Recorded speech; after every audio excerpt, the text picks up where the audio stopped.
But Enji interrupted him. You think you're a warrior boy? Shoto narrowed his eyes. Yes. Because it sounds like you just offered to be a whore. Shoto clenched his jaw, felt his teeth slide, but held his tongue. Enji just stared at him, looking smug and amused again, reveling in Shoto's simmering fury. It never took long for Enji to conjure this feeling. Impotence and helplessness and pure loathing. If you send Fuyumi, if you can even get him to agree to it, she'll die, Shoto said finally.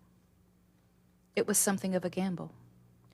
Shoto wasn't sure he should reveal his real reasons for offering to go in Fuyumi's stead.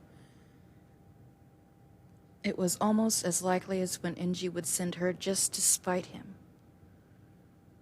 But if there was a chance Enji tolerated any one of his children more than the others, then it was Fuyumi. She'll be caught, she'll be executed, and you will have another war on your hands.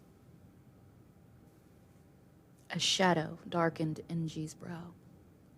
Shoto asked quietly, when have you ever known her to tell a falsehood? Send her to him, and her whole life will be one enormous lie. She'll crumble. You know she will. It's not in her to deceive. Oh, but you've got that, don't you, boy? Enji hissed with an awful taunting scowl. Shoto just narrowed his eyes and lifted his chin, managed to be as insolent as was possible while still maintaining perfect posture and a natural expression. And if they catch you, Enji said finally, and Shoto understood why he'd truly chosen Fuyumi. Of the three heirs to Enji's throne, Fuyumi was the most expendable. She wasn't the heir, or the strongest. Shoto took another step back from Enji and lifted his hands again. Flames sprung into his left and flared out without warning into a tower so huge it reached the ceiling, while from his right, ice spiked into a series of spears that cracked on the stone wall beside him. Enji's arm jerked up to protect his face, and then he scowled as Shoto shook both hands and brushed the magic away. Enji stared at him, and Shoto could see his thoughts twirling in his head, growing stronger. And then he said, "Very well." He turned without another word and swept away. Shoto waited until Enji disappeared around the corner at the end of the hall before he sagged against the wall, heart hammering and palms sweating. What had he just agreed to? Agreed to do? To spy on the most dangerous man in this side of the world, to slither into that man's court, his bed even. That. No, Shoto wouldn't do that. He would simply refuse, and woe be unto anyone who tried to force him. But he shook his head and straightened his shoulders again. He would do it because there was no other choice, because he hadn't been lying to Enji. If Yumi went, she would die. Shoto couldn't lose another sibling, not again. One was enough. When he went back into the sitting room, Fuyumi and Natsuo were clinging silently to each other, shoulders shaking. They both looked up at Shoto when he came back in, the hope in their eyes so obvious, it made up for the disgust and fear and fury swirling in Shoto's chest. He looked Fuyumi in the eye and said, "You're not going."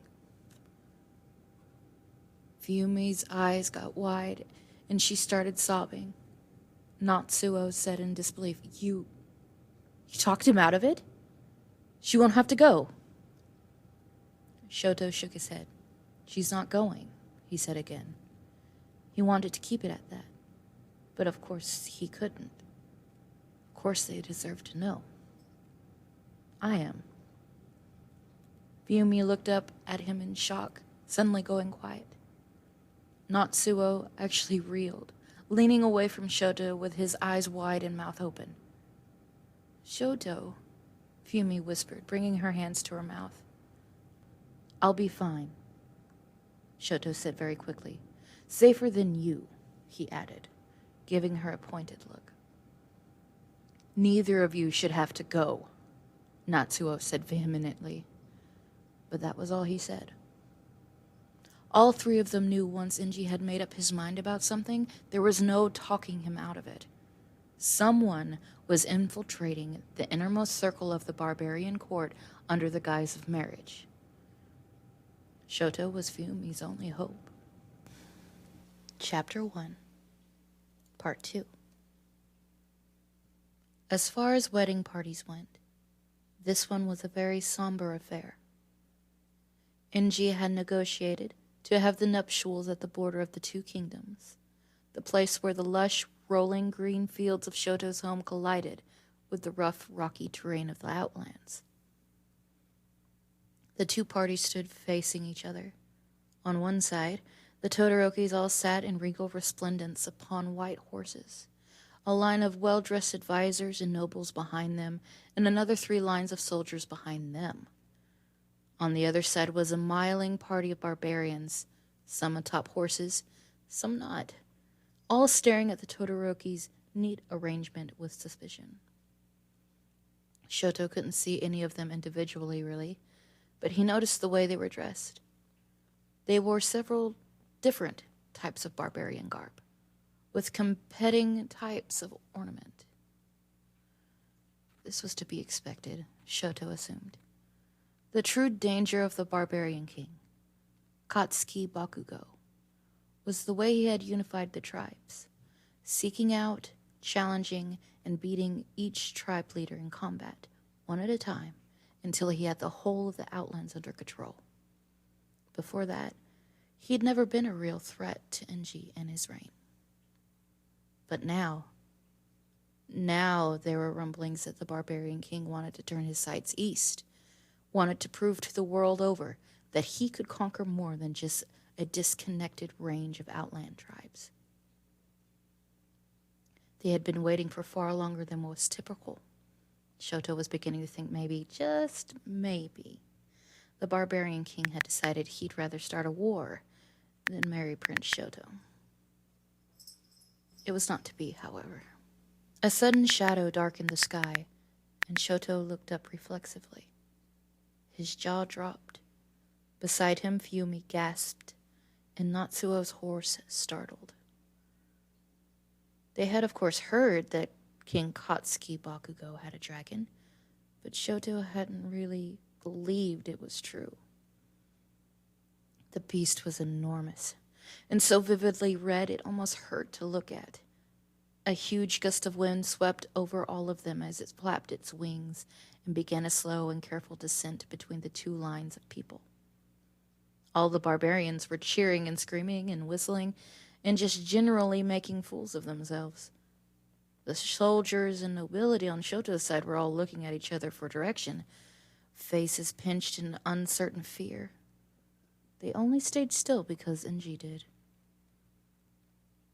The dragon landed and lowered its head to the ground, revealing a man perched at a spot on its neck. The man leapt from the beast and landed in a sprightly crouch before straightening up and patting the dragon twice on the head, like it was some kind of faithful dog.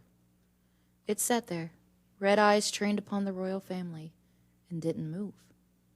And then the barbarian king looked up, and Shoto felt that glance in his very marrow. His eyes scraped over Inji in disdain that Shoto could see even from here. They lingered on Inji as King Katsuki dusted off his clothing, straightened up, and began to march toward them. Shoto had to fight to keep from gaping. He wasn't armed that Shoto could see, and he was barely even dressed. He was wearing leather pants that tucked into sturdy boots, and was entirely bare-chested, which, for some reason, made Shoto feel a strange heat in his cheeks. He had beaded necklaces thrown around his neck, black tattoos on his muscled arms, and a red cape with a white fur trim flung over his shoulders. It billowed behind him as he stalked towards the Todorokis, each step heavy and intimidating.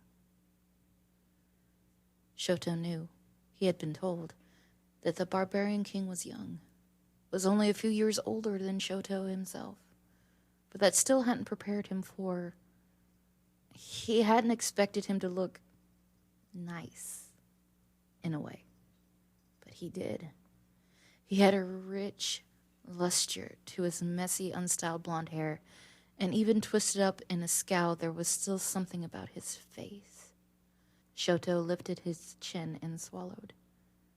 There was a long, tense moment of silence when King Katsuki reached them.